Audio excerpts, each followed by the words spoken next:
We're used to thinking very highly of democracy, and by extension of ancient Athens, the civilization that gave rise to it.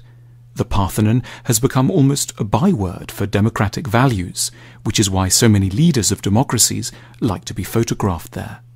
It's therefore very striking to discover that one of ancient Greece's greatest achievements, philosophy, was highly suspicious of its other achievement, democracy. The founding father of Greek philosophy, Socrates, is portrayed in the dialogues of Plato as hugely pessimistic about the whole business of democracy. In Book 6 of the Republic, Plato describes Socrates falling into conversation with a character called Adimantus and trying to get him to see the flaws of democracy by comparing a society to a ship.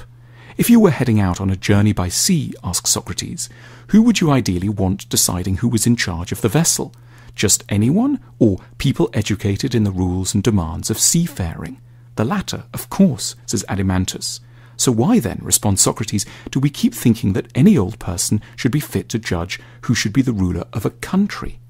Socrates' point is that voting in an election is a skill, not a random intuition. And like any skill, it needs to be taught systematically to people. Letting the citizenry vote without an education is as irresponsible as putting them in charge of a trireme sailing to Samos in a storm. Socrates was to have first-hand catastrophic experience of the foolishness of voters. In 399 BC, the philosopher was put on trial on trumped-up charges of corrupting the youth of Athens. A jury of 500 Athenians was invited to weigh up the case and decided by a narrow margin that the philosopher was guilty. He was put to death by hemlock in a process which is, for thinking people, every bit as tragic as Jesus' condemnation has been for Christians. Crucially, Socrates was not elitist in the normal sense. He didn't believe that a narrow few should only ever vote. He did, however, insist that only those who had thought about issues rationally and deeply should be let near a vote.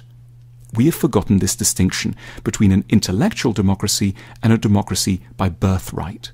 We have given the vote to all without connecting it to wisdom. And Socrates knew exactly where that would lead, to a system the Greeks feared above all, demagoguery. Ancient Athens had painful experience of demagogues.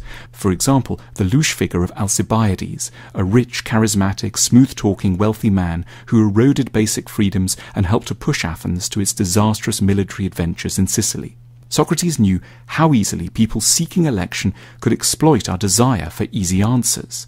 He asked us to imagine an election debate between two candidates, one who was like a doctor and the other who was like a sweet shop owner. The sweet shop owner would say of his rival, "Look, this person here has worked many evils on you. He hurts you, gives you bitter potions, and tells you not to eat and drink whatever you like.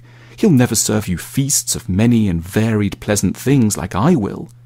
Socrates asks us to consider the audience's response.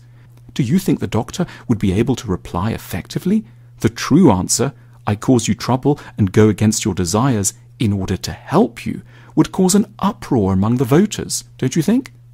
We have forgotten all about Socrates' salient warnings against democracy.